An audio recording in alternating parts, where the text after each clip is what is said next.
Today is the 24th of February, and I am Rebecca Jensen. This is an interview I'm having with my host mom called Melissa Malmberg. Thank you, Melissa Malmberg, for taking part in this interview with me today.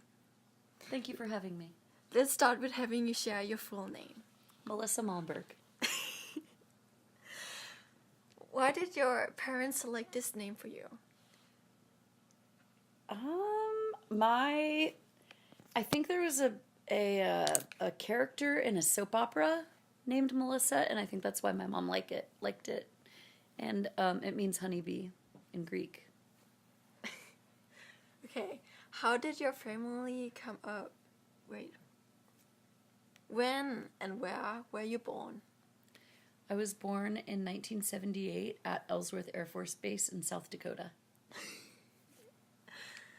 How did your family come to live there? My mom and my dad met in the United States Air Force, and they were transferred there, and that's where they met, and that's where I was born. What is your earliest childhood memory? Flying a kite with my dad in the park when I was about 3 or 4 years old. I think that's the earliest. Okay. Describe the personalities of your family members. Oh, wow. Well, my husband Ryan is a inspirational speaker. He always has great advice, and he likes to encourage everybody, and he likes to make everybody feel welcome. And he has really great, big, huge, giant bear hugs. And Hannah is very outgoing, and she's very funny, and she's inclusive, and she's an old soul, and she loves music and art. And Ashton is very competitive. He's very sensitive. He is also a good hugger, and he is a Renaissance man. He loves weaponry and history and automobiles. Okay, great. Who were your friends when you were growing up? So I was an Air Force brat, and I moved around a lot, and I had really good friends in all of the Air Force bases that we lived at, but we kind of lost touch. I have some friends from middle school, and one of them is celebrating her 40th birthday in South Carolina, and I'm thinking about going to celebrate with her and some friends from the 7th grade through the 10th grade. Oh, nice.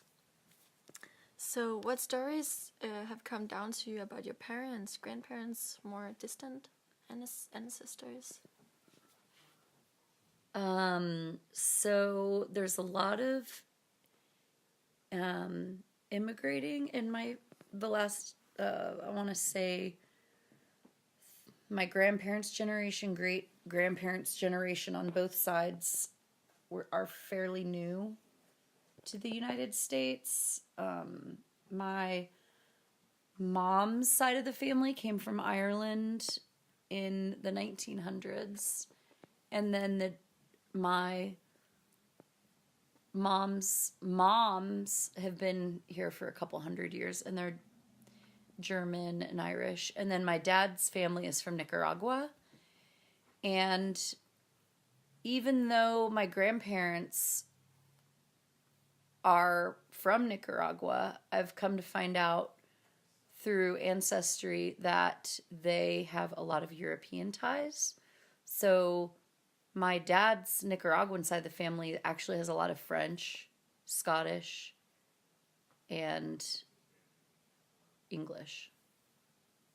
Okay. How is the world today different from what it was like when you were a child? Well, we didn't have social media, so we all wanted to be outside all the time so we could play. So we could play tag and basketball and jump rope, and so we hated being stuck inside. So being grounded was the worst thing ever. But and I think that's probably the biggest difference, is that we wanted to be outside all the time. Okay. Who was the oldest relative you remember as a child? What do you remember about them? Who was the oldest? Yeah, so my dad's side of the family, my great grandmother on my dad's side, Anna, is probably who I remember, and she didn't speak any English, but she loved all of her grandkids and great grandkids, and she would always play with my hair and do my nails and talk to me in Spanish. Wow. Nice.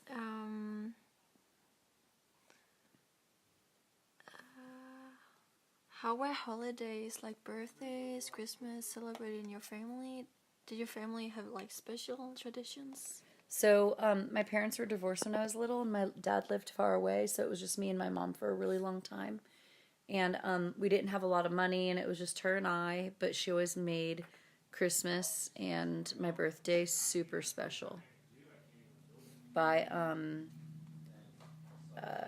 doing cake and letting me invite all my friends over. And Christmas, even though we didn't have a lot of money, she always made it super special. We'd put cookies out for Santa Claus the night before, and yeah, it was nice. Okay. So, can you describe a typical family dinner? Did you all eat together as a family, or who did cooking, and what are your favorite foods? My mom was she worked a lot of hours, but she used to make Salisbury steaks we did TV dinners. She would make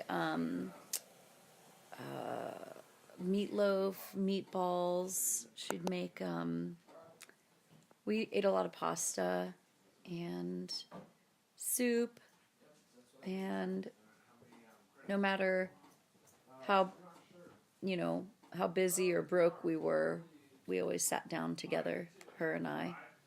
And then, of course, when my stepdad came around and my new siblings, we'd all sit down for dinner every night.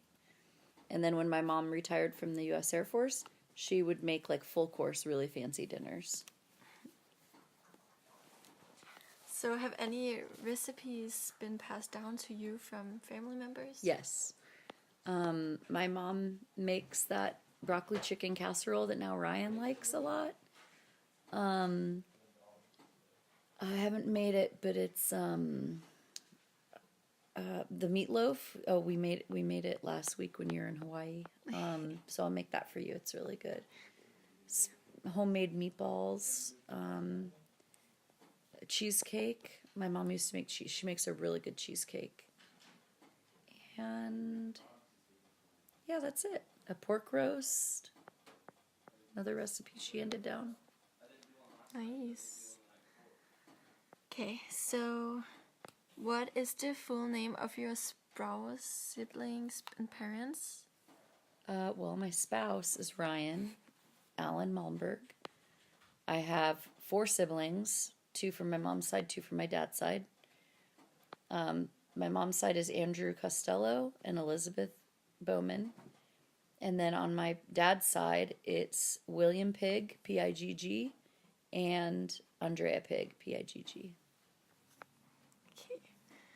When and how did you meet your spouse? What did you do on dates?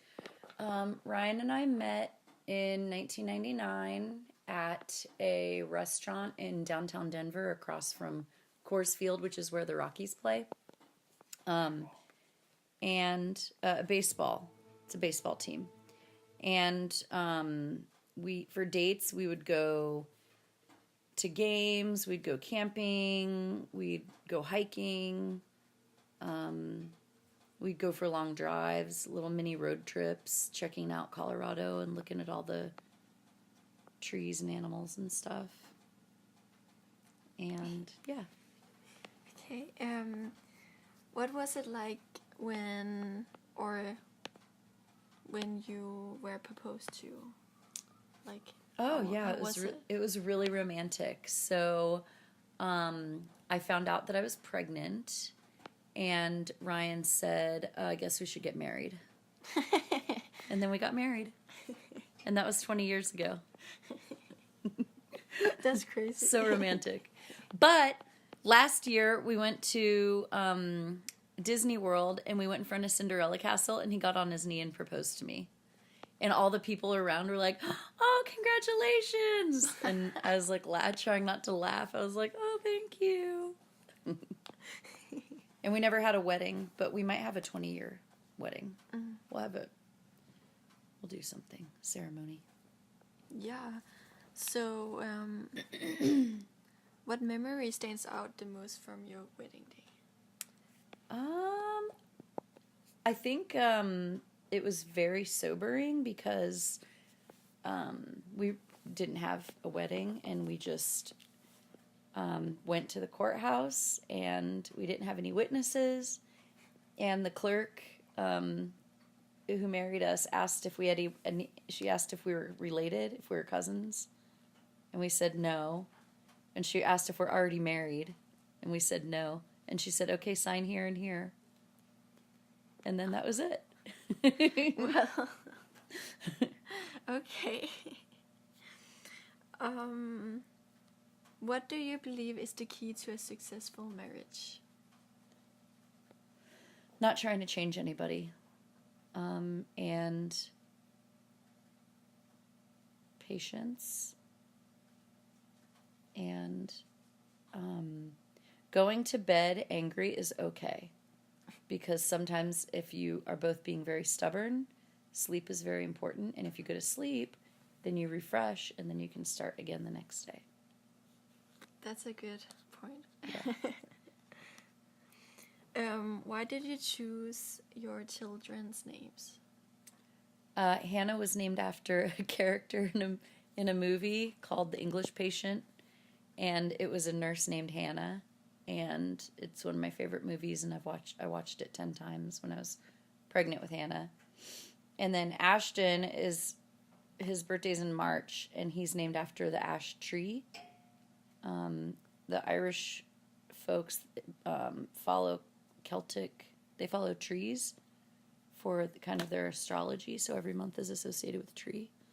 And I wanted to name him Ashley, but Ryan said no, that's a girl's name, so we named him Ashton.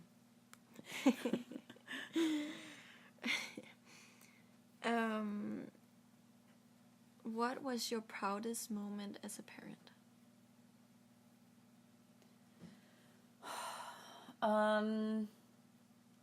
That's a really hard question because they make me so proud, like, all the time. Whenever, Ashton will work the room and just be super helpful and very charming and hold doors open for people. And I think that big accomplishments like graduation or, something like that, I think those are important, but all of those little accomplishments make them good people. So if Hannah is, bringing home, I don't know, excellent grades, or there's just so many moments, and I'm like all the time proud of my kids. So I can't think of one moment. I can think of 100. What was your profession and how did you choose it? So I'm a marketing and training coordinator for an IT company, and I've always done administrative work coordination, and I really like it because it gives me a sense of satisfaction leading up to an event. There's a lot of little moving bits and pieces and nuts and bolts that put a project together, and I like when it's completed and it's successful and everybody recognizes that, and then it shows in, not only does it show, it makes me like have a sense of accomplishment, that I'm bringing some value to the team. If we have a great turnout, if we have great reviews, if we end up getting a sale off of it, making, bringing in more business, it's a good thing. It is. So, of all the things you learned from your parents, which do you feel was the most valuable? Valuable. Yeah, so my mom is a really tough cookie. She's very strong-willed. She can be very stubborn, but she's very driven, and she's the type of person, if she starts something, she finishes it. So that's one of my faults. But when I feel like I start a project, I channel my mom and say, how would my mom approach this? And how would my mom bring this project, if it's personal or professional, occupational? I always try and think of how my mom would bring that project to completion. Okay, that's a good thing. So, what is the one thing you most want people to remember about you? That I always know how to bring everyone together and have fun and get people talking, dancing, singing, laughing. I want people to remember that I had good jokes and that I was very outgoing and inclusive. Okay. Yeah. That was it, I guess. Yeah. So we did all of them? Yes. Nice. Yeah. And then, we will just go to one of the first questions. Yeah. Because I didn't get that one. That's from section 1. So, from the past, what was your favorite thing to do for fun? Like movies or the beach or... So I love the outdoors. I love hiking. I like just walking around and getting away from light pollution and noise pollution and just being able to hear water running and birds chirping. And I like exploring new areas of terrain, if it's on the coastline or if it's in the mountains or in the, wherever. I like seeing new types of things and identifying different types of trees and birds and mushrooms, flowers. I love picking wildflowers. It's my favorite thing. And what was school like for you as a child? What were your best and worst subjects? Where did you attend as high school, college, or furthermore? So that's a whole other question because I attended a lot of schools being in the Air Force. But I can talk about my favorite school, or my two favorite schools.